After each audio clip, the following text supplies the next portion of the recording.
hubo esta iniciativa de salvar a los helados Panda, por ejemplo, ¿no? Cuando entraron en dificultades. Bueno, eso es una suerte de demostración de que la gente puede llegar a esos extremos de apoyo. Por ejemplo, una empresa cuando se pone en esas situaciones de crisis, ¿no? Pero en términos de lo que ustedes han ido revisando hasta ahora en sus materias, que tiene que ver más con la preparación de los estados financieros y de los libros contables, ahí veíamos que había una gran distancia, ¿no? En el caso de Nike, 22.000 millones en activos, 9.000 millones en patrimonio neto, sin embargo, capitalización bursátil o, que es lo mismo, el valor de la empresa en el mercado, el valor del paquete accionario en su conjunto de la compañía en el mercado, es muchísimo más elevado que lo que figura en libros, ¿no? A pesar de que en algún momento estos dos han debido tener cifras bastante cercanas, ¿no? Pero ¿qué ha pasado? Claro, Nike ha demostrado ser una compañía innovadora, ser una compañía que ofrece productos de calidad, que la gente aprecia, que la gente valora y por ende empieza a haber ese desfase, ¿no? Lo veíamos igual con Apple, 889.000 millones en sus acciones valoradas en conjunto en el mercado bursátil, que no tenían mucho que ver con, perdón, es este de acá, no tenían que ver mucho con estos valores en libros, ¿no? Y por eso era tan complejo también el poder darle cumplimiento a este objetivo de maximizar el valor de la empresa en el mercado, o lo que es lo mismo, maximizar la riqueza de los accionistas, porque claro, esos accionistas son los que invierten poniendo la confianza, poniendo sus recursos en manos de gente que se supone que van a llevar no solamente a buen puerto a las compañías, sino a que ese valor se acreciente, ¿no? Y es por eso que las decisiones que se van tomando en el día a día en una empresa eh, terminan influyendo directa o indirectamente en la apreciación del entorno. Así que habíamos visto este primer enfoque para intentar aproximarnos, ¿no?, a qué es esto del valor. Ya en futuras materias, si llegamos a vernos, incluso vamos a tratar de escudriñar un poco entre la diferencia de lo que es el valor, lo que es el precio, lo que es la cotización. Ya me imagino a estas alturas ustedes habrán tenido una aproximación a la diferencia que nos suelen hacer entre costo, precio y valor, ¿no? Pero ya añadiendo estos temas de cotizaciones eh, y de la apreciabilidad de las empresas y sus productos en el mercado, eso se puede sofisticar, ¿no? Entonces, si la cotización es algo que va subiendo y bajando en el mercado en el transcurso del tiempo, ¿cómo podríamos hacer para calcular, ¿no?, cuál es ese valor? Bueno, nuevamente hay distintos enfoques y la idea es que podamos encontrar estas oportunidades en las que algunas compañías están sobrevaluadas o subvaluadas, para que a través de correcciones de mercado nosotros podamos obtener, por ejemplo, algún tipo de ganancia, ¿no? Eso lo van a revisar ya en administración de portafolios de inversión, si es que están en la mención financiera. Pero nosotros, quedándonos con la versión más clásica, la más ampliamente difundida, de cuál podría ser una manera de aproximarnos a anticipar cuál es esa cotización, utilizaríamos el método del valor a través del descuento de flujos de efectivo, ¿no?, que también otros le llaman valor intrínseco. Y ese valor intrínseco va a estar determinado por el volumen de flujos de efectivo que aspira a obtener una compañía en el futuro. Eh, Hoy en día estamos en crisis por la pandemia, entonces seguramente las empresas son más austeras en cuanto a sus expectativas, ¿no?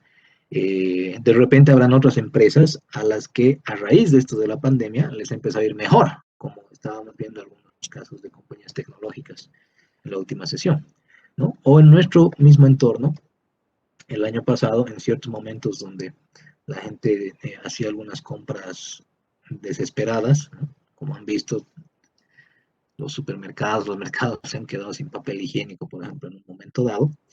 Eh, Beneficia pues a algunas empresas que van a tener ventas porque el mercado entra en pánico, ¿no? especialmente en el ámbito de los masivos, ¿no? Entonces, como siempre decimos, cualquier situación tiene que ser analizada para poder convertirla en una oportunidad.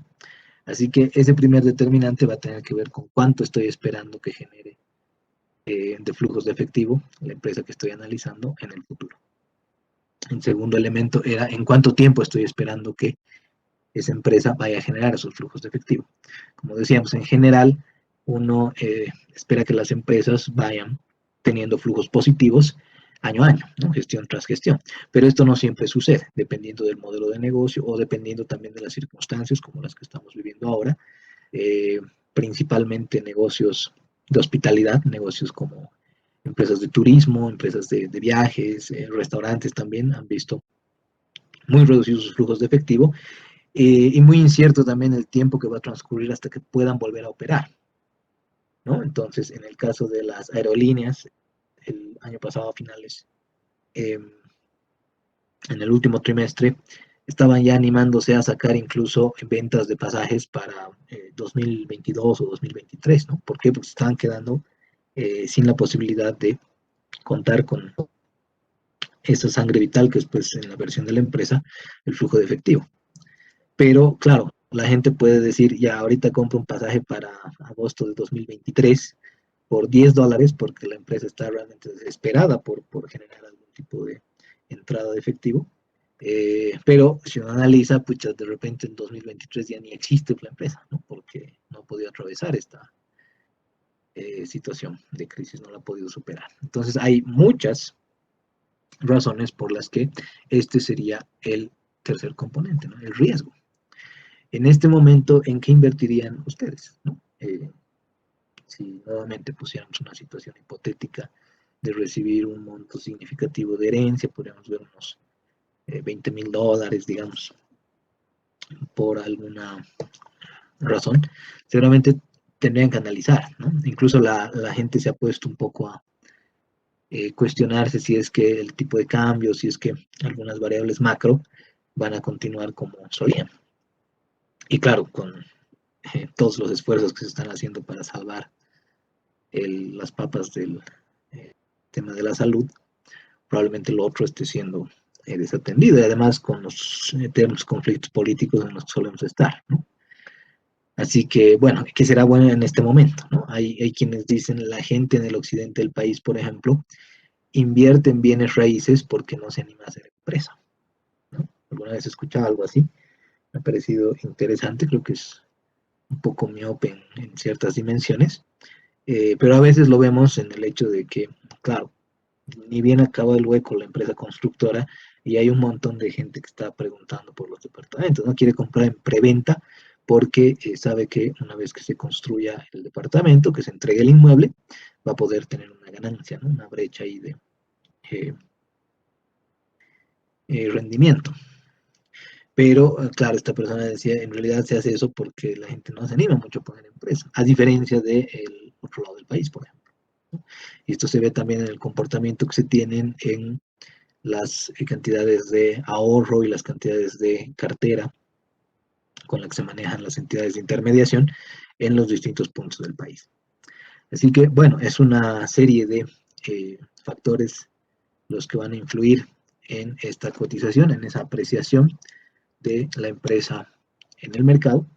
Y esta no es la única óptica, ¿no? También están las de los comparables, hay un enfoque que se llama devaluación por comparables, donde como son tantas las compañías en las que se puede invertir en mercados más desarrollados, al final todo lo resumimos a ciertos indicadores como el PER, como la relación precio-valor, como los múltiplos de utilidades, que las vamos también a señalar más adelante, pero tratan un poco de resumir el trabajo de análisis, ¿no? Porque todo lo que estamos viendo en pantalla involucra, por supuesto, una fuerte minuciosidad de entendimiento de la compañía, no solamente en su sentido contable, en los reportes, en los estados financieros, en lo cuantitativo me refiero, sino también, como decíamos el otro día, en variables que podrían parecer cualitativas y por ende no parametrizables, pero que influyen, pues, ¿no?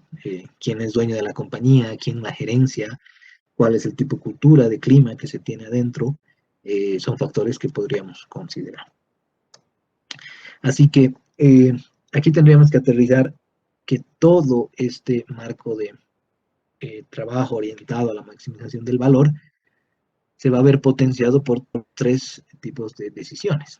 Al final, todo lo que se está haciendo en la compañía, en el día a día, eh, son transacciones que por supuesto se reflejan en los libros contables y que tienen un efecto de registro cuantitativo, pero lo que tenemos nosotros que monitorear y de lo que estar pendientes es que se tomen las mejores decisiones. Es decir, nuevamente, no se trata tanto de cómo registro esos $50,000 que me ha costado el nuevo tractor de la empresa, sino si vale la pena o no comprar ese tractor, ¿no? Entonces es un enfoque diferente. Esto se va a sintetizar entonces en tres bloques.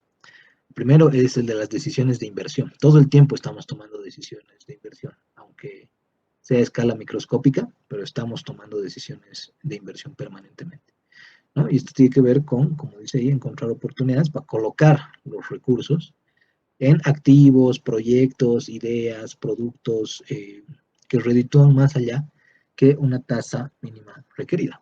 ¿Cuál es esa tasa? Es un costo de oportunidad, este concepto que lo han revisado en economía general, ¿no? Costo de oportunidad como aquello a lo que renunciamos por tomar un curso determinado de acción. Entonces, independientemente, muchas veces se dice, si dejo de hacer las cosas, tal vez estoy minimizando mis riesgos, ¿no?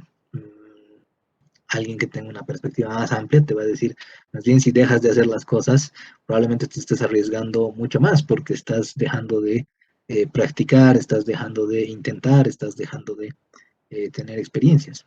Entonces, las decisiones de inversión van en el día a día, desde qué tipo de inventario adquirir con mayor volumen, qué tipo de activos de propiedad, planta y equipo voy a incorporar a la compañía, a qué clientes les puedo vender a crédito, será una decisión de inversión eso, a qué clientes les puedo ofrecer ventas a crédito. En teoría sí, porque las cuentas por cobrar, entre comillas, podríamos decir que son equivalentes a inversiones en clientes, ¿no? Es un producto que ya hemos entregado, un servicio que ya hemos prestado, a quien todavía no nos ha pagado por ello. Pero para que nosotros decidamos confiar en ese alguien, porque por último, si le hemos entregado un producto y todavía no nos lo ha pagado, hemos invertido en ese inventario en su momento, y eso que ya ha salido, por supuesto, de Cardex y demás, que ya está en posesión de la persona que lo ha recibido, es una forma de inversión, ¿no? Es un monto que habíamos destinado a un artículo y que todavía no ha entrado. Entonces, es una forma de inversión. Tendrá que ver con a quienes les otorgamos esa facilidad y a quienes no. A veces se suele hacer la analogía de que lo que está en el lado izquierdo del balance son las decisiones de inversión, todo lo que tiene que ver con los activos, por último. Vamos a volver a revisar esto más adelante, pero tiene que ver con todas las decisiones de en dónde colocamos los recursos que nos han sido confiados. Esas son las decisiones de inversión. Desde en qué tipo de inventario adquirimos hasta, nuevamente, ¿no? Qué tipo de investigación, desarrollo, qué tipo de activos intangibles contratamos, en fin. Un segundo bloque de decisiones tiene que ver con las decisiones de financiamiento. Y esto es una consecuencia de lo anterior, ¿no? Dice aquí, encontrar instrumentos ideales para obtener los recursos, ¿no? ¿Y qué quiere decir con instrumentos? Bueno, los instrumentos son justamente los tipos de canalizaciones de fondos que podemos llegar a obtener. Podemos tener un préstamo de un banco, podemos tener una emisión de títulos en el mercado de valores, o podemos, por último, emitir acciones comunes y hacerlas públicas, ¿no? Hacer que cualquiera pueda invertir en ellas. Así que todo esto con el ánimo de justamente financiar las decisiones de inversión. Entonces, es algo en términos muy, muy resumidos, es de dónde saco el dinero y dónde lo pongo. Ahora, ¿por qué están primero las decisiones de inversión? Porque no se olviden que no tendría mucho sentido que uno obtenga recursos sin tener claro dónde los va a poner, ¿no? Es por eso que mucha gente que se saca la lotería, han debido leer de varios casos, uno se puede sacar la lotería, pero después de un tiempo volver a estar como estaba antes, o peor. ¿Por qué? Porque la gente que no sabe administrar ese dinero, que no sabe cómo manejarlo, podría ponerse en una situación mucho más adversa que en un principio, ¿no? Puede incurrir en terribles decisiones justamente, puede volverse adicta a algún tipo de vicio, puede caer muy, muy bajo, ¿no? Entonces, por eso es que estas van primero, ¿no? Antes de poder imaginar o empezar a elucubrar de dónde voy a sacar los recursos, tendré que tener más o menos una idea de qué quiero hacer con esa plata. Por eso es que en nuestro entorno, por ejemplo, no se financian emprendimientos, ¿no? Por eso es que si ustedes alguna vez han ido al banco y han querido eh, preguntar por cómo financiar un proyecto, lo que el banco les ha dicho es que primero deberías tener por lo menos 2 años de ejercicio, ¿no? Demostrarme que tienes el historial suficiente como para poder saber manejar esos recursos. Y ahí es como el huevo de la gallina, ¿no? Y de cómo miércoles voy a poder tener mi proyecto si es que no me dejas tener los recursos. Claro, y ahí entran otras versiones de también instrumentos de capital de riesgo, por ejemplo, en los que el modelo de negocio es mucho más sofisticado, ¿no? Es como que ustedes tienen $100,000 y reparten esos 100,000 entre 20 emprendedores a 5,000 cada uno, esperando que 80 no devuelvan la plata, es decir, nunca los vuelvan a ver, pero que unos 15 más o menos puedan devolver lo que han recibido y además compensar un poco de interés, y algunos 5 que son sus estrellas, ¿no? Que es así como funcionan también los ecosistemas de emprendimiento e innovación en el mundo. Pero en fin, una tercera, un tercer bloque de decisiones tendría que ver con las decisiones de distribución, o algunos prefieren reducirlas a las políticas de dividendos. Pero hoy en día los dividendos no son la única forma en la que se recompensa a los inversionistas. Así que en un sentido más amplio podríamos decir decisiones de distribución. Y ahí lo que señala es encontrar también la mejor manera de recompensar a quienes han confiado en nosotros, ¿no? No hay que olvidar que quien nos está otorgando sus recursos en realidad no lo está haciendo muchas veces porque sea una buena persona o porque esté tratando de ser caritativo, sino más bien porque está intentando obtener un rendimiento a partir de eso.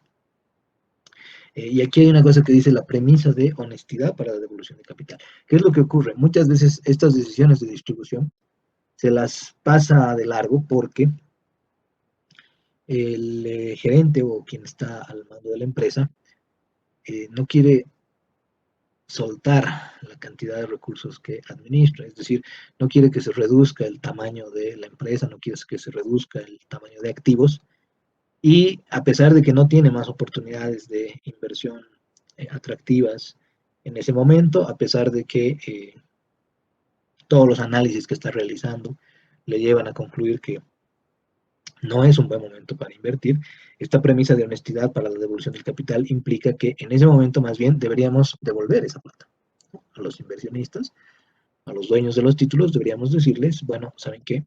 Es un momento demasiado riesgoso, es un momento demasiado volátil, así que aquí tienen su dinero. Pero la gran mayoría, eh, hasta por orgullo o por otros factores emocionales, prefieren retener los recursos, pero luego terminan invirtiendo en proyectos eh, que no terminan siendo fructíferos, ¿no? Y ahí empiezan las grandes debacles, y ahí empiezan a hacer macanas de alguna forma, como el ejemplo que nos daban el lunes respecto a la Enron, ¿no? Cuando me desespero o me pongo demasiado codicioso y quiero focalizarme solo en el dinero, solo en las utilidades, solo en parecer más que en ser, entonces ahí empieza a haber terribles problemas, ¿no?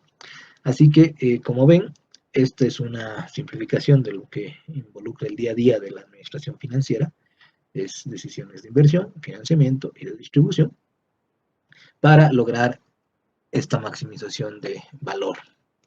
Entonces, obviamente, todas las áreas de apoyo, todos los, eh, incluso las disciplinas con las que solemos realizar esto, que como veíamos ya, tienen que ver por un lado la parte contable y por el otro la parte de los modelos económicos y del funcionamiento de la conducta humana, derivan en esto, ¿no? Así que, bueno, pasaremos un poquito a ver estructura y atribuciones, o de repente algún comentario o alguna pregunta, pero en síntesis eso es lo que queríamos desarrollar.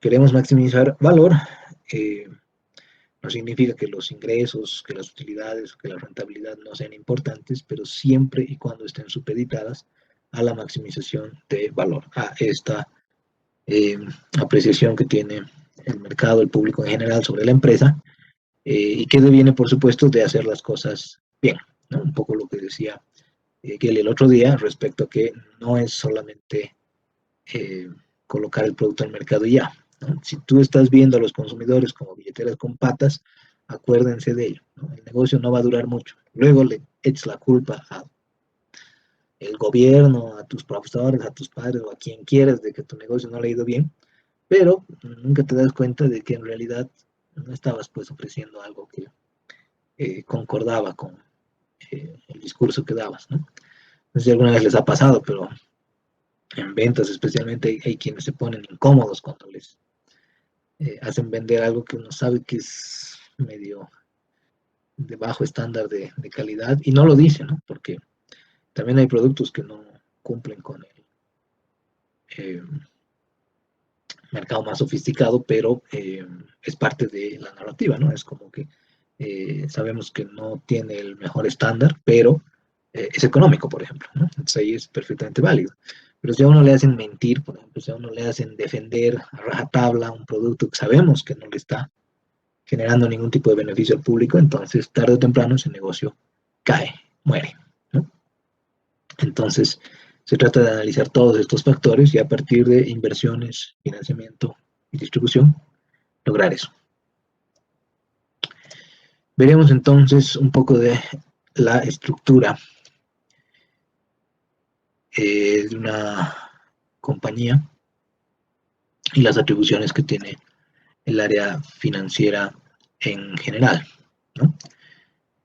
Bueno, esta es una compañía un poco más grande, pero que en la medida en la que se va pareciendo más a las micro y pequeñas empresas, simplemente se van aglomerando ciertas funciones o ciertos roles, ¿no? Para empezar, hay una serie de inversionistas, de accionistas en este caso, que le otorgan el poder de monitoreo y control a un directorio, ¿no? Le otorgan, estos son también temas de gobierno corporativo que veremos más adelante en Finanzas 3 si nos encontramos, pero esos accionistas eligen a un directorio para que haga las veces de eh, monitoreo y de seguimiento a las decisiones de la gerencia general, ¿no? Esa gerencia general, a su vez, tiene distintas áreas, entre las cuales está la gerencia financiera.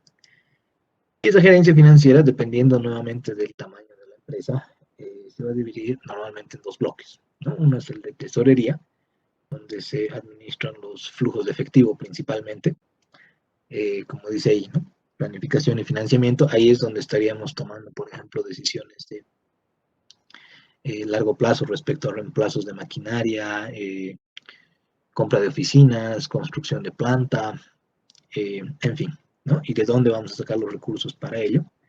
También podrían haber una jefatura de inversiones donde están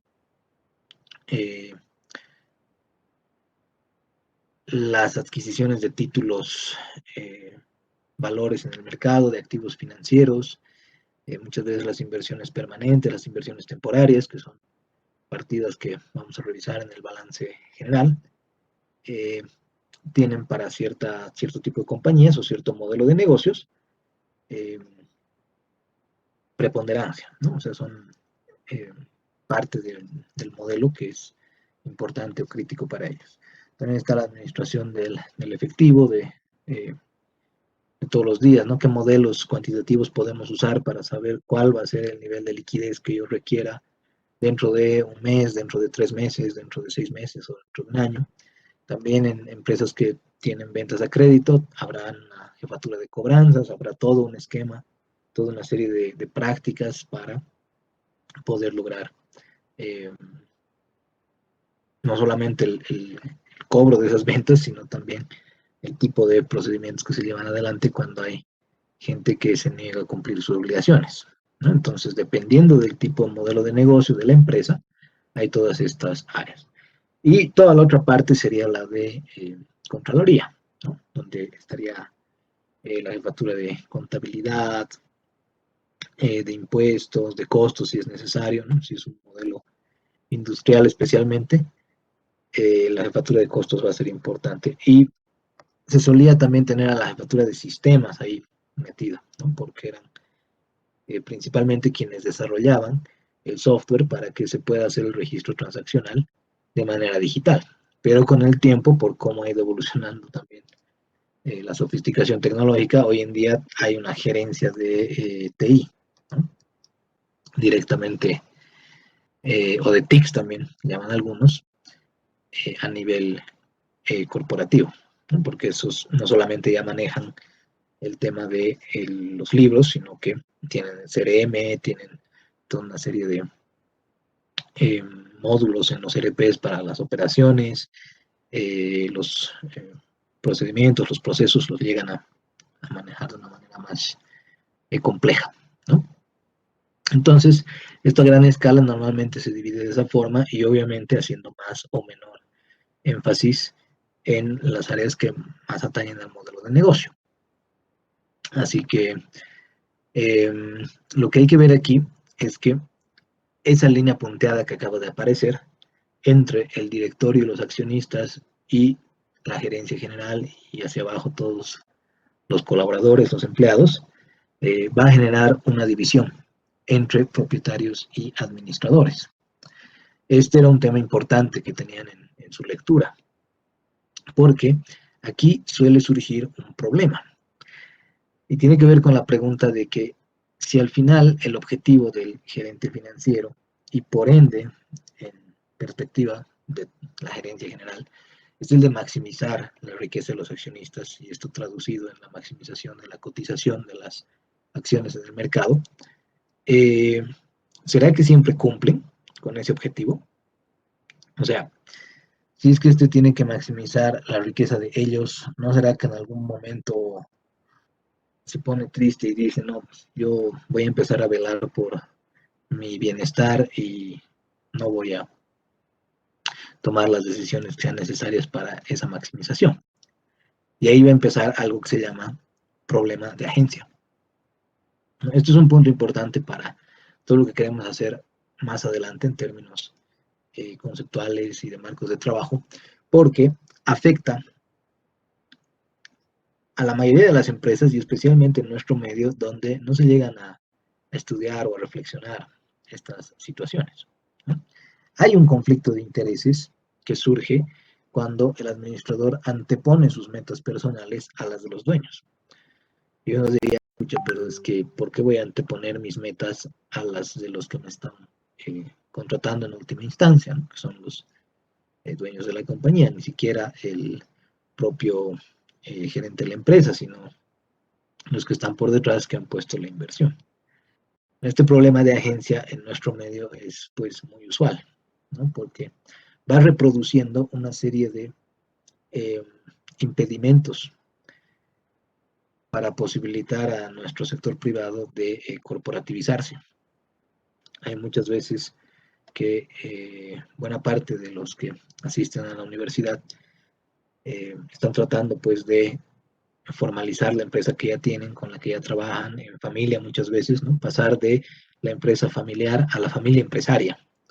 Quieren agarrar y dar ese paso que involucra corporativizar y eso implica formalizar y sofisticar también las prácticas y esquemas administrativos con los que se maneja, pero esto se hace muy difícil porque estamos en un entorno en el que cada quien jala para su lado. Y por eso hay que problematizarlo, ¿no? Voy a contar algunas experiencias y de repente alguno o más de algunos de ustedes tiene también alguna eh, anécdota que contar, ¿no?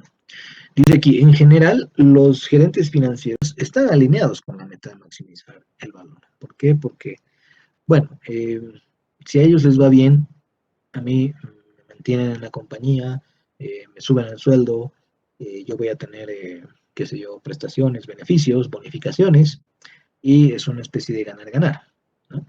Pero de vez en cuando también surge la tentación de la riqueza fácil, surge la tentación de corromperse a cambio de muchas veces un premio que no vemos que es miope, ¿no? Al igual que con lo de los ingresos, con lo de la rentabilidad o con lo de las utilidades, ¿no?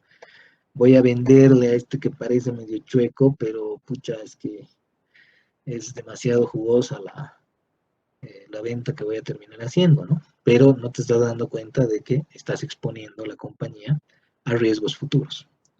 O sea, si después va a estallar un escándalo en la prensa con que tu empresa se ha metido en no sé qué problemas porque has decidido seguir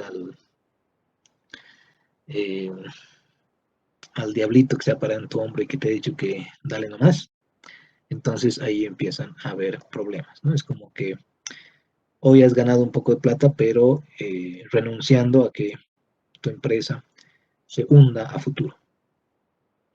Entonces, es lo que dice acá, ¿no? Como ellos también son humanos, de cierta forma, están interesados en su riqueza personal, en su seguridad laboral, en sus prestaciones, a veces pueden llegar a tomar decisiones que son incongruentes con la maximización de valor, ¿no? Por ejemplo, pueden dejar de invertir en proyectos que saben que van a ser muy valiosos para la empresa, pero que prefieren evitar el riesgo. ¿Y por qué evitarían el riesgo? ¿Por qué se les ocurre? Digamos que ustedes son gerentes en alguna compañía mediana y saben que hay un proyecto que es muy atractivo, pero ustedes prefieren evitar el riesgo y pasan de lado por esa opción. No sé si a alguien se le ocurre alguna idea de por qué podría darse esa situación, por qué llegarían a decidir de esa forma.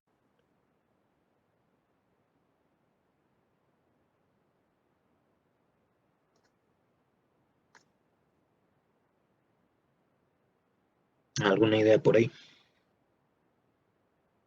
A ver, Michelle dice, para no salir de nuestra zona de confort podría ser excelente. Excelente respuesta, Michelle, ¿no?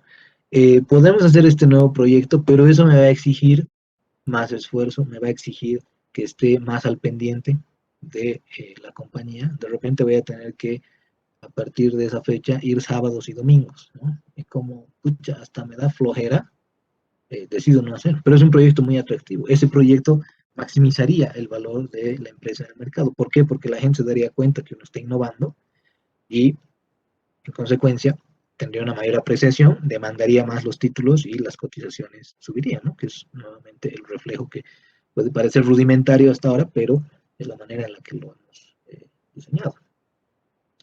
Y podría pasar lo que dice Michel, ¿no? Se me saca de mi zona de confort. De repente yo no entiendo mucho de ese tema y es un proyecto en el que estamos haciendo una transformación digital, ¿no? Entonces, como yo toda la vida he hecho con papel y lápiz y toda la vida he hecho con mi calculadorita de mano, no estoy desmereciendo que se haya hecho así, pero ¿dónde llega el conflicto?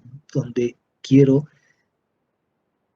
negar la realidad, ¿no? Cuando me pongo en la posición de que sé que las cosas están cambiando radicalmente, pero como no quiero aprender de nuevo y no quiero estar eh, cambiando la forma en la que ya he más o menos solventado las cosas en la compañía, de cómo funciona, entonces voy a decir que el proyecto es demasiado riesgoso, ¿no? Me voy a inventar alguna excusa para no llevarlo adelante. Pero con el tiempo, nuevamente, ¿no? Ese momento puede ser que no, no se vea, pero con el transcurso del tiempo te vas quedando obsoleto. Así que ese es un factor que podría darse. es también un poco lo que dice, mira, ¿no? Mayor riesgo, mayor ganancia. Y si yo me quedo ahí para siempre en mi puesto, haciendo las cosas como eh, aprendí a hacerlas al principio, pero nunca reinventándolas, entonces la propia compañía se queda obsoleta. Otra razón eh, que les doy es que hay gente que muchas veces está muy cercana a su jubilación. Entonces, precisamente porque el proyecto tiene muchas expectativas de que salga bien, pero también podrían haber algunas probabilidades de que vaya mal, no quiere arriesgar, ¿no? El hecho de que se tiene que jubilar, entonces tiene que terminar de realizar sus aportes. Y si, claro, la empresa entra en quiebra, no va a poder jubilarse y le van a faltar eh, contribuciones, digamos, ¿no? En su cuenta individual. Entonces, a pesar de que lo que está poniendo en riesgo es el futuro de la compañía, decide eh, no invertir, ¿no? En algo que eh, más bien tendría que ser lo lógico en otros casos.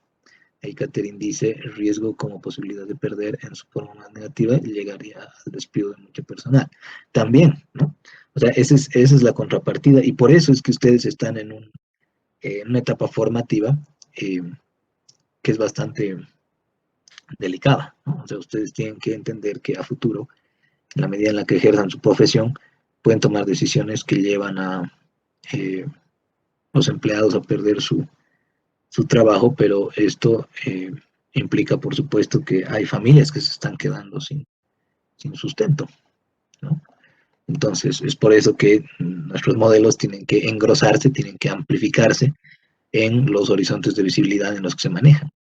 No solo es dinero, no solo es lo otro también, no, no solo es ser eh, exclusivamente orientados a cierta dimensión, sino más bien ver todo en un sentido holístico. Así que bueno, estos son algunos ejemplos de qué es lo que ocurre. A nivel micro, a nivel operativo, podríamos llamar, un conflicto de agencia, un problema de agencia, este conflicto de interés puede verse en algo tan simple como que la mesera atienda bien a algunos clientes y no atienda bien a otros, ¿no? Obviamente la mesera no es la gerente del lugar, pero es parte de ese bloque que se llama la agencia de la compañía, es decir, todos aquellos agentes que han sido contratados para cumplir algún tipo de rol, algún tipo de función en esa empresa, en ese negocio, y que podamos orientarlo a la maximización de valor en el entorno. Pero ¿qué pasa si la mesera empieza a atender bien a algunos clientes porque está esperando mejores propinas y a otros no les da ni el saludo, ¿no? Eh, o sea, todo bien con los que le dejan una buena propina, pero ¿qué van a decir los que han sido mal atendidos, ¿no? Ella, por beneficiar su bolsillo, por beneficiar su propio eh, beneficio, deja de atender como debería a todos los clientes por igual, ¿no? Y obviamente los otros se enojan y dicen, pues ahí como que discriminan, ¿no? No vayas a ese lugar porque son medios fifís con ciertas personas nomás, ¿no? Entonces, justamente está generando esta proyección, esta transmisión, probablemente incluso sin darse cuenta, pero es parte de lo que tendríamos que entender como un problema de agencia a nivel ya más operativo, ¿no? O el típico ejemplo del que decide vender, vender, vender y vender, a pesar de que sabe que el que le está comprando probablemente no necesita el producto o el servicio. Probablemente no le va a encontrar algún tipo de valor, ¿no? Es como cuando a veces compramos prendas de vestir, más aficionados porque el vendedor está dorándonos la píldora, nos está hablando muy bonito de cómo nos queda, pero en realidad cuando llegamos a la casa, luego de que ya hemos comprado, nos volvemos a poner y sabemos que ya no nos queda tan bien, ¿no? Ya no nos ha gustado tanto y se queda ahí por los siglos de los siglos en su ropero. Eh, digamos que ya lo han comprado y que no hay vuelta atrás, pero eh, ¿cuál es el mensaje que les queda en la cabeza? ¿No? No voy a volver a comprar en ese lugar porque la tipa más que eh, orientarte y asesorarte en sentido de imagen, te quiere tratar de encajar nomás lo que sea que esté ofreciendo, ¿no? Entonces, en vez de que en el caso de la fotografía que tienen en la pantalla, el señor todo confiado de que alguien está velando por sus intereses, en realidad el otro está pensando en la bonificación que se va a ganar porque gracias a esta venta va a poder alcanzar esa meta, ¿no? Entonces, hay cosas incluso tan simples como una que suelo contar, eh, que me pasó cuando fui a comprar un cable en una de estas tienditas de la Colombia. Y yo pregunté por el cable, el joven que atendía me dijo que sí había, me lo alcanza y mientras lo estoy mirando, me dice que eran, no sé, 300 bolivianos y mientras lo estoy revisando, él se acerca y en voz muy baja me dice, pero yo tengo de mi propio inventario, si quiere le vendo a 150. Claro, le devolví el cable y me fui nomás. Porque uno podría agarrar y decir, oye, qué buen tipo, ¿no? Me está ofreciendo un cable que tiene un precio de 300 en la tienda a mitad de precio. Pero luego, ¿qué genera esto? Él está velando por su beneficio, ¿no? Por, su, por maximizar justamente su riqueza y no el sistema en conjunto. Y probablemente venda algunos, ¿no? Venda algunos cables y con eso genera algún capital acumulado. eh, y después, quién sabe, decide abrir su propia tienda. Ahí es donde aparece la consecuencia. Cuando abra su propia tienda y esté expandiendo un negocio sólido y contrate a un nuevo vendedor, si seguimos reproduciendo estas lógicas en nuestro entorno, en nuestra sociedad, adivinen qué le va a hacer ese nuevo vendedor. Entonces es un grave problema que tenemos acá porque el tema de la confianza se menoscaba y termina generando la imposibilidad de que estos marcos de trabajo puedan ser desempeñados como se quisiera. ¿No? No sé si me deja entender con el ejemplo, pero aún si no se trata de los gerentes, incluso en los niveles más operativos, se pueden ver estas cosas. Y cuando terminan ocurriendo, ya pues nuestro sector privado, las empresas, el tipo de empresas que tenemos en nuestro entorno, claro, se vuelve pues cada vez más eh, débil, ¿no? Si cada vez que vas al restaurante, la que te atiende es una jetona y se la pasa refunfuñando, ya dejas de ir, ¿no? Ya no tienes la intención de ir. Y cuando incluso le puedes preguntar, ¿por qué atiendes así, no? ¿Por qué no le pones un poco más de ganas a tu trabajo? De repente dices que no es mío, ¿no? Y claro, esa lógica luego termina siendo miope respecto a cómo funciona esto cuando eh, está de alguna manera gestionado de distinta forma. Entonces ahí hay que tener mucho cuidado, porque no olvidemos que el hacernos a los vivos, no cumplir con la maximización del valor de la empresa, y ese valor también obviamente se va a ver reflejado porque eh, la propia alineación corporativa se oriente a dar un buen servicio. Claro, si desde el dueño o desde el gerente vos ves que la única intención es peluquear a los propios clientes, dejarlos sin su dinero y venderles cosas que no necesitan, claro, de tal palo, tal astilla en términos organizacionales, ¿no? De tal jefe, tal empleado también. Entonces ahí hay un problema y es importante de notar. Así que este problema de agencia, pues, obviamente a nivel macro, genera casos como los que tienen ahí en pantalla en los años 80 como otro ejemplo. Esta compañía, que es una de las más reputadas en ámbitos de consultoría, de asesoría empresarial, había predicho cuando AT&T los contrata, AT&T es una telefónica en Estados Unidos, eh, que para el año 2000 iba a haber menos de 1 millón de celulares en uso. Y bueno, pues los de AT&T les creen y terminan diciendo, no entraremos todavía en ese negocio, porque McKinsey me ha dicho que no va a haber tanta demanda, no va a haber tanta aceptación, digamos, de este tipo de dispositivos en el mercado. Luego ha llegado el año 2000 y había más de 100 millones operando. Así que era un pequeño error del 9.900%, ¿no? Eh, ¿Por qué traigo este otro ejemplo también como parte de este problema de agencia? A veces los gerentes, para lavarse las manos, deciden contratar a asesores, contratar a un consultor, contratar a un experto, para que sea él el que ha dicho que no se haga, digamos, ¿no? O él es el que ha dado la opinión de que no es una muy buena idea. Obviamente ustedes conocen el principio de responsabilidad última, ¿no?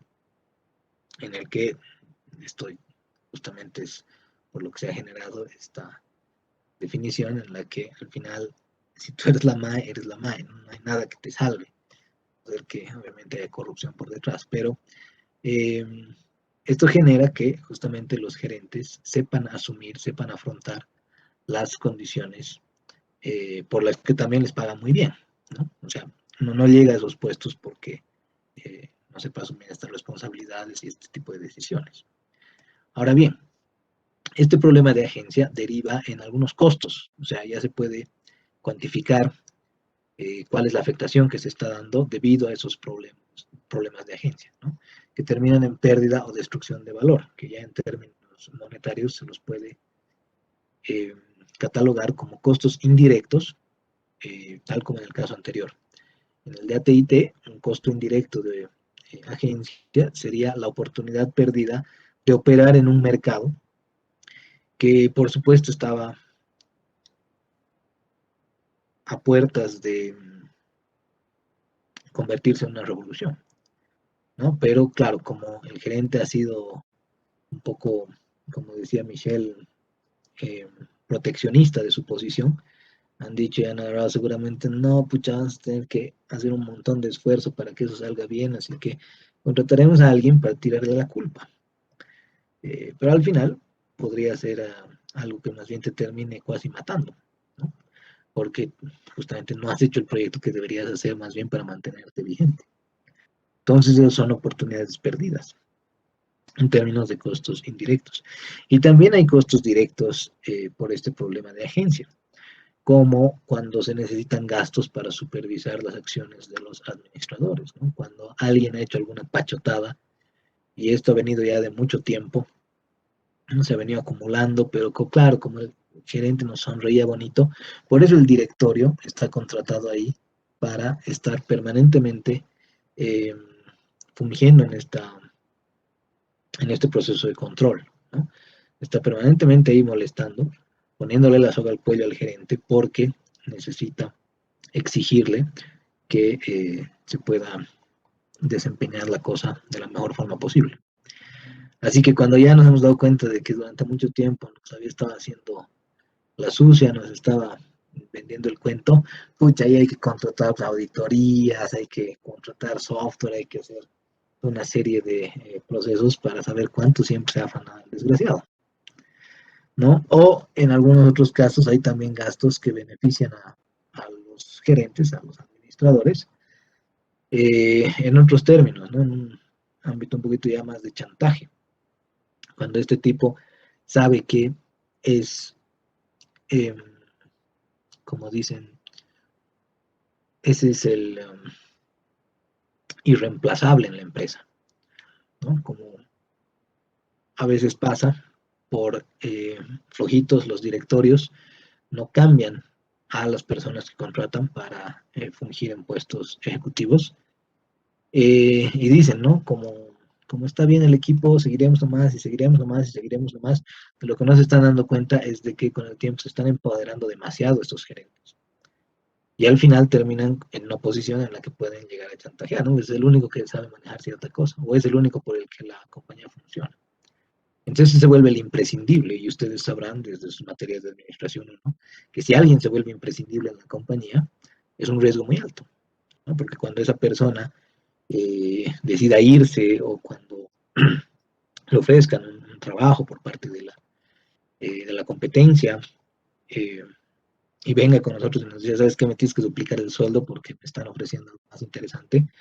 Pucha, vos vas a decir, ¿y dónde está tu lealtad? Y nuestra lealtad, nada, aquí me pagas el doble o me voy, ¿no? O por último, fallece en una desgracia todavía mayor. Porque si falleces de la noche a la mañana en un accidente o en lo que sea, tú no tienes forma de reemplazar ágilmente ese vacío que se está dejando cuando has dejado que se acumule pues esa posición, ¿no? Ya sea como dice ahí que te está pidiendo una vagoneta de lujo y luego se pone un poco más caprichoso, ¿no? Hay gente que agarra y dice, ok, me voy a trabajar para tu empresa, pero tengo que llegar en helicóptero, ¿no? Al trabajo, no sé, cosas así, descabelladas.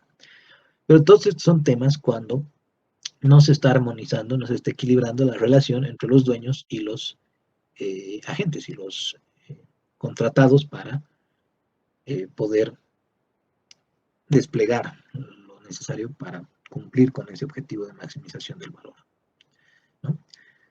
Así que, a ver, ¿de qué forma eh, arreglarían ustedes este problema de agencia? No sé si a alguno se le ocurre una idea de cómo se podría evitar que los gerentes o los empleados actúen más en beneficio propio que en beneficio de la empresa.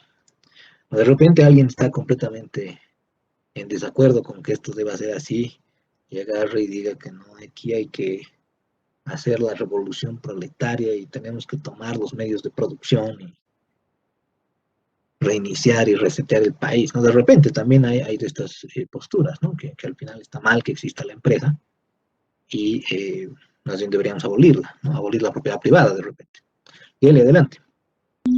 Buenas tardes, licenciado. Yo creo que es muy importante darle el valor a los recursos humanos, porque vemos que empresas que no le han dado valor a los recursos humanos pierde gran potencial en personal bueno que aporta a la empresa. Y principalmente ya se tiene que cambiar, ¿no? Bueno, a mi parecer la idea de que todo, que nos vean como un monto más y no seamos como un beneficio. Todas las personas tienen capacidades diferentes y hay que saber potenciarlas y para eso también se necesita un buen reclutador, un buen gerente y que pueda ayudar a esto, porque no es solo es trabajo, ¿no? También tienen que haber capacitaciones, tienen que haber momentos de recreación. Y creo que eso es lo que ayuda a que la persona se mantenga en el puesto de trabajo porque se fideliza con la empresa, se pone la camiseta y trabaja de mejor manera y genera mayores beneficios, tanto para él como para la empresa. Ok, muy interesante, gracias, Geli, muy profesional también la forma en la que lo has expresado. Y creo que aquí concuerda un poco en el chat, estaba leyendo a Shumara, dice, haciéndolo sentir parte de la empresa, dándoles mucha importancia, motivación. Ok, voy a jugar un poquito al abogado del diablo ahí. Lo que dicen es prudente, creo, pero bajo ciertos contextos. Porque ¿cómo haríamos para evitar que a los empleados se les suban los humos ya también? ¿No? Es decir, si alguna vez han debido escuchar esto, o lo van a escuchar con seguridad en el futuro en el mercado laboral, si es que no han estado ahí ya, que muchas veces el argumento de la gerencia o de los dueños tiene que ver con que si tú les das alas a los empleados, luego eh, se terminan volviendo demasiado antojadizos, ¿no? Es como un cría cuervos y te sacarán los ojos, o también les das la mano, quieren el codo, ¿no? Entonces ahí Jorge dice algo adicional, es seleccionar personal que logran alinearse con la visión y propósito de la empresa. Exacto, o sea, ahí hay que recordar que el momento clave, al menos en nuestro entorno, y se los digo no solamente por experiencia propia, sino por la de varios eh, empresarios que he llegado a conocer, el momento clave es el momento en el que contratan. Porque la legislación laboral de nuestro país ha sufrido un giro que para algunos es demasiado radical. Es decir, que a veces o estamos en un extremo, que es malo, pero luego cuando queremos cambiar y corregir, nos vamos ya también al otro extremo, ¿no? Es como que aquí el empleado es un abusivo y tiene esta visión medio eh, exceso liberal, donde puede deshacerse de sus empleados cuando quiera, sin ningún tipo de represalia, sin ningún tipo de explicación que tenga que dar, cuando quiere les paga, cuando no quiere no les paga, entonces es un desastre, ¿no? Pero cuando nos vamos al otro extremo, de que todos los empleados van a ser angelitos y no hay nadie que quiera aprovecharse y todos se van a comportar exactamente como les decimos, o sea, los tratamos muy bien y de todos modos algunos abusan por el hecho de que la legislación también da un viraje demasiado pronunciado, ¿no? Demasiado profundo. Entonces tampoco es el extremo. Al final, como les decía, en nuestro país ha habido este cambio que se ha percibido mucho, ¿no? De que está bien, antes estaba mal y hay que reconocerlo, pero ahora se ha vuelto también ya muy sesgado hacia el lado del empleado. No lo sé si ustedes tienen la misma posición, pero creo que una Perdón, pauta que es importante. Adelante, adelante, antes de que lo diga yo. Milan, perdón. adelante. Sí, el tema es que para realizar ese control, por ejemplo, no necesariamente tenemos que dar alicientes a los empleados. O sea, como usted decía, no podemos esperar que aparte de que le estamos contratando para que trabaje, tengamos que premiarles por trabajar. Entonces, ¿cómo podríamos compensar esa situación?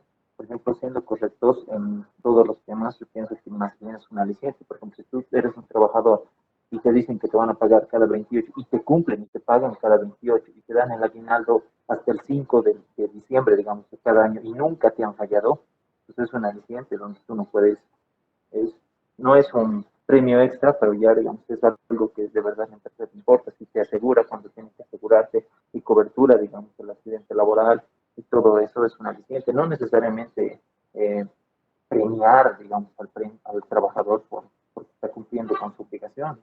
Tenemos un contrato donde dicen y estipula las obligaciones del trabajador, entonces me parece que ahí se rompe la cadena, cuando nosotros queremos premiar algo por lo que hemos contratado. Ok, es muy valioso porque nos pone las cosas como yo diría un poco deberían ser, pero empiezan a surgir, y lo voy a matizar con lo que escribe Andrés, dice, ¿qué pasa con el empleado que es amigo del gerente y el gerente por no votarlo o que haga mal las cosas hace su trabajo de su amigo? Esto lo vamos a ver más adelante cuando veamos gobiernos corporativos en los que, ¿qué pasa, por ejemplo, cuando el gerente es el hijo del dueño? ¿No? Eh, y justamente pasan cosas como las que plantea Andrés, ¿no? De repente ha hecho una mala inversión o ha despilfarrado algunos recursos, o por último ha robado, ha cometido un crimen. Bajo la teoría del problema de agencia, lo que debería hacer el dueño es no solamente removerlo a su hijo como gerente, sino denunciarlo, ¿no? Pero como dice Andrés, no lo va a hacer porque por último es tu hijo. ¿Y cuál creen que es el problema cuando justamente las empresas familiares se corporativizan? ¿No? Es decir, pasan a ese nivel en el que ya todo está pues distribuido y probablemente funcionan las cosas muy bien porque ha sido un modelo de negocio que el mercado ha sabido reconocer y ha sabido apreciar, pero hay dilemas. Aquí le voy a aumentar y voy a problematizar a lo que dice Andrés y también en relación a esta forma ideal de funcionamiento que dice de la teoría de contratos, básicamente. ¿Qué ocurre cuando uno es amigo, por ejemplo, del presidente del sindicato, por ponerlo de un modo? Eh, y de alguna manera tiene influencias en el Ministerio de Trabajo, por decirlo. Y empieza a amenazar y se empieza a poner en la posición de, se empieza a victimizar, ¿no? Entonces, hay toda una serie de temas aquí todavía eh, por discutir, por deshilar. Lo que nosotros queremos enfatizar es que no ver estas relaciones, estas problematizaciones, termina pegándole a nuestro objetivo de maximización de valor. ¿Por qué? Porque hay hasta un efecto transmisión, ¿no? Si es que alguien no cumple la norma y sin embargo, o no cumple con las condiciones del contrato, como decía Milan, y aún así le siguen aguantando macanas y demás, es como que, por eso a veces les digo, si alguno le dejara dar su examen después de la hora en la que hemos cerrado la entrega del formulario, no solamente sería injusto para los demás, sino que crea un efecto, una transmisión de mensaje de que se puede hacer cualquier cosa, ¿no? De que aquí de todos modos no se cumple la norma, entonces no pasa nada. Ahora, a ver, ya en un sentido más práctico, y tiene que ver con las cosas que han dicho sus compañeras, ¿no? Es decir, en primer lugar, el clima que tú has dispuesto es una porquería, entonces, igual lo decimos en términos de información, ¿no? Basura entra, basura sale. Pero hay una etapa clave, una etapa ideal que hoy en día se está aprovechando mucho, que es esto de las pasantías. Y en caso de que no fuera, digamos, una etapa inicial de la persona, es esta contratación preliminar por algún periodo en el que ustedes tienen que principalmente revisar cuáles son los valores de la persona. Y esa es una recomendación que probablemente no esté en los textos y no la van a encontrar así de directa, pero lo que se les recomendaría es que lo que tienen que anticipar es qué es lo que va a hacer esta persona cuando las cosas no vayan bien o cuando las cosas sean dificultosas, ¿no? ¿Por qué? Porque ahí es cuando realmente ustedes van a poder darse cuenta si lo que les han dicho en entrevista, porque en la entrevista todos van a decir, ¿no? No, yo sí trabajo en equipo y tengo habilidades o tengo capacidades de liderazgo, tengo habilidades de comunicación, de interacción, todo, y al día siguiente, cuando lo veas en su primer día, ya todo atemorizado en su escritorio, botado en la esquina. Pero el punto está en que durante esos periodos preliminares ustedes sepan identificar cuáles son los valores y si esos valores efectivamente se van a dar en el momento en el que las cosas vayan mal, ¿no? Porque ahí es realmente cuando uno conoce a la gente. Así que hoy en día se estilan hasta experimentos, les diría, ¿no? Uno va a la entrevista de trabajo y resulta que está hablando con el eh, último en el organigrama, y en realidad el gerente era el que estaba sentado atrás, hasta con uniforme de la limpieza, para ver cómo lo tratan a él, ¿no?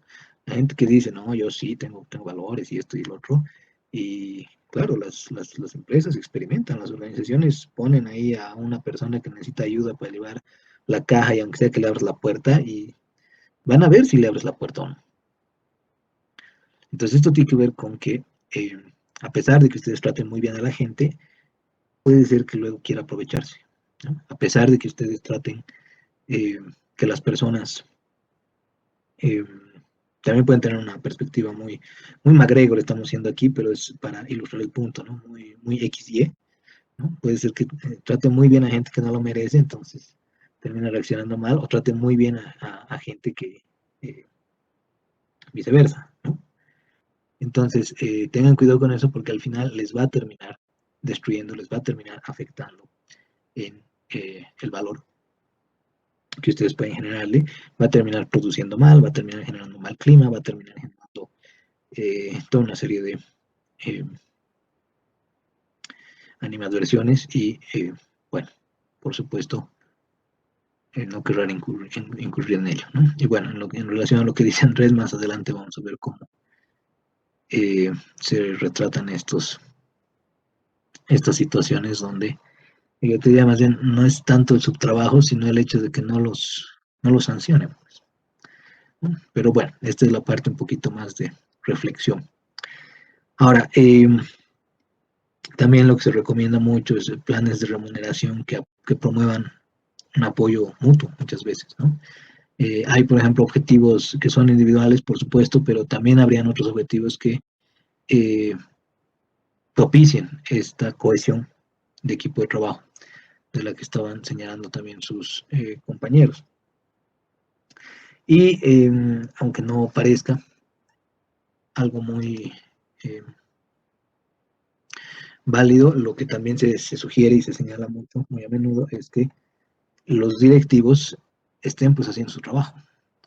¿Y a qué nos referimos? Muchas veces el directorio deja pasar las barbaridades que puede hacer la gerencia por razones como las que plantea Andrés, ¿no? De que puede ser un familiar, un amigo, un allegado, y dice, ya, esta más le dejamos pasar, y la siguiente más le dejamos pasar, y la siguiente más, y ese siguiente se va reflejando en qué cosa para el resto de los empleados, en que aquí puedo hacer lo que me da la gana, ¿no? Así que eso es algo que eh, más bien debería partir de un directorio que respeta y hace respetar todo lo que se ha dispuesto. Un poquito en el sentido normativo de lo que señalaba Milan, de que si en el contrato está o en el manual que se ha preparado para tal efecto dice, entonces no lo pasemos de largo, ¿no? Pero sepan que desde el momento en el que ustedes dejan pasar una y no han sabido tratarla con sabiduría es algún intermedio entre eh, votarlo, denunciarlo y hacer que se arrepienta una y mil veces por lo que ha hecho y no hacer nada, ¿no? Entonces ahí en el medio está algún grado de sabiduría en el que como les voy diciendo, tiene muchas veces que ver, ¿no? Se van a evitar problemas tratando de dilucidar el tipo de valores y principios con los que las personas rigen su vida. Y para eso no solamente es la entrevista, porque la entrevista les van a decir eh, todo lo bonito e ideal que podrían contarles. Lo otro tiene que ver más bien con estar en permanente ejercicio de monitoreo y demás. Bueno, creo que me he adelantado a la pregunta, ¿no? ¿Qué otros medios podrían sugerir para que los administradores den cumplimiento a la maximización? Así que ya saben, hay mucha gente que por más que les den un buen ambiente laboral, van a ser malagradecidos, van a ser ingratos, más bien van a querer aprovecharse, entonces ustedes tienen que diseñar las maneras en las que pueden anticipar en un sentido axiológico su comportamiento y sin dejar de ser riguroso. Esto sería más o menos como lo que les planteaban seguramente otra materia, que es lo contingente, ¿no? El tipo de gente con la que trabajan va a definir muchas de sus decisiones. Ahora, hay modelos de negocio en los que no, pues, estás nomás rodeado a veces de gente que no ha tenido la oportunidad de asistir al colegio, a la universidad, entonces hay que tener otro tipo de manejo, ¿no? Pero bueno, eso es importantísimo para lo del problema de agencia. Bien, finalmente veremos los principios y el funcionamiento de la economía financiera y vamos a pasar a las preguntas y comentarios que pudieran surgir. A ver, para empezar, hay siempre un intercambio riesgo-rendimiento que ya lo señalaba Milan al principio de la clase, que involucra lo que estamos viendo en pantalla, ¿no? Si el ratón quiere el queso, va a tener que asumir el riesgo de perder la vida por la trampa a la que se está exponiendo, ¿no? Ahora, si es inteligente y si es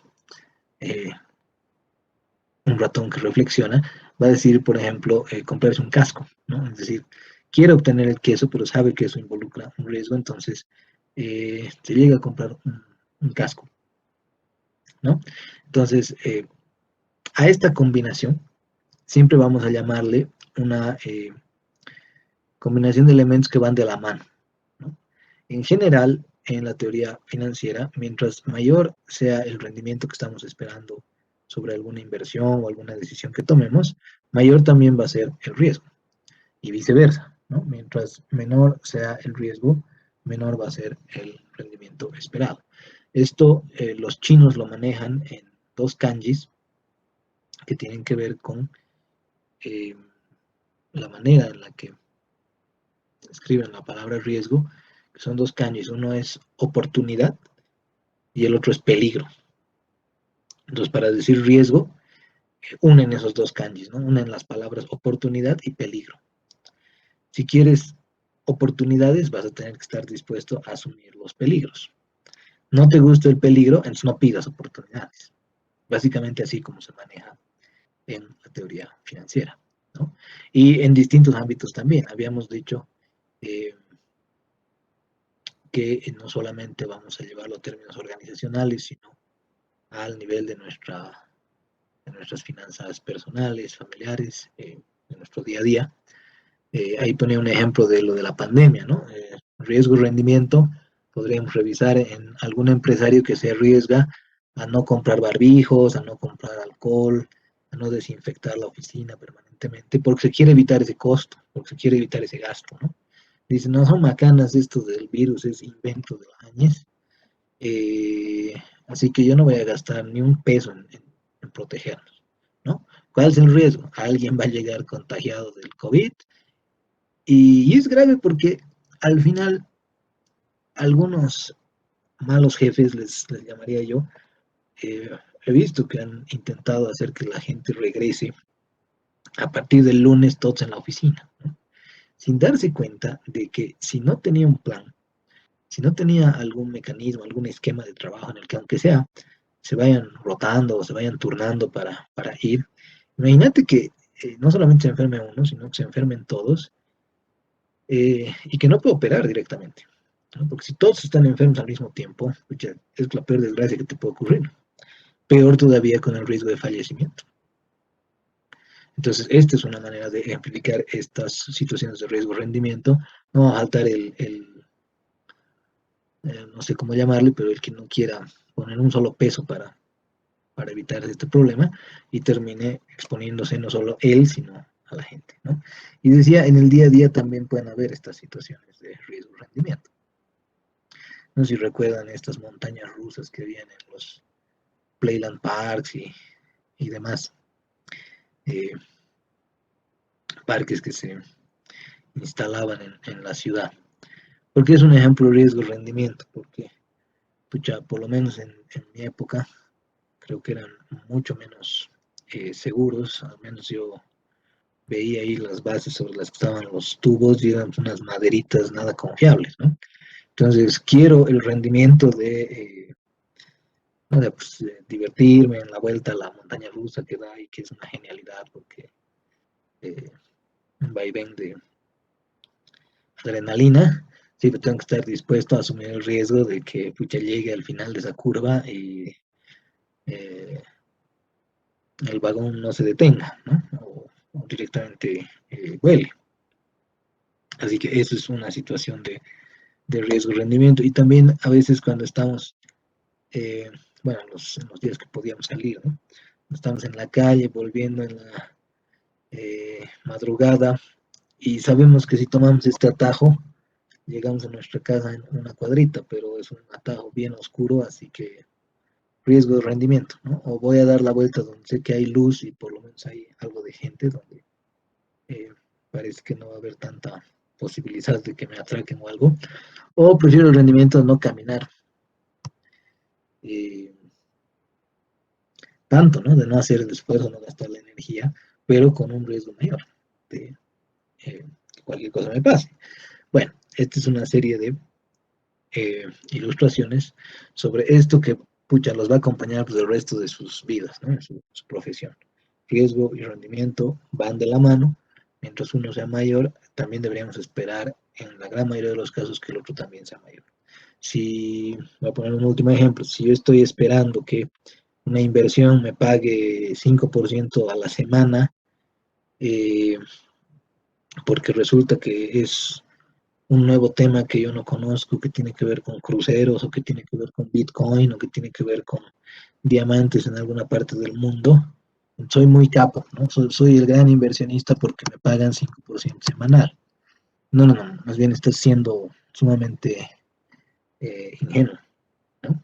Porque hay que ver que si algo es demasiado bueno para ser verdad, si algo nos ofrece un rendimiento demasiado atractivo como para que pueda ser verdad, lo más probable es que no sea verdad. ¿Hecho? Pero es que le han pagado a mi primo no sé qué, y ya le están dando los intereses, no quiero perder el tiempo, ya quiero invertir. Bueno, vaya y lea esquemas Ponzi, ¿no? Vaya y lea sobre estafas piramidales, vaya y lea. Y bueno, lastimosamente, como les decía en algún momento, hay gente que juega pues con las esperanzas, con los sueños, con las expectativas de la gente y eso, pucha, es terrible, ¿no? Pero bueno, para eso estamos acá, para evitarnos esos malos ratos. No sé si hay alguna consulta, comentario, aclaración o alguna anécdota que podrían contarnos de riesgo-rendimiento. Licenciado, más Adelante. que eso, tengo una consulta de lo que justo ahorita acaba de hablar, de las estafas piramidales, de eso. Hay Adelante, Geraldine. una oferta, por ejemplo, que habla de la inversión en la bolsa de valores.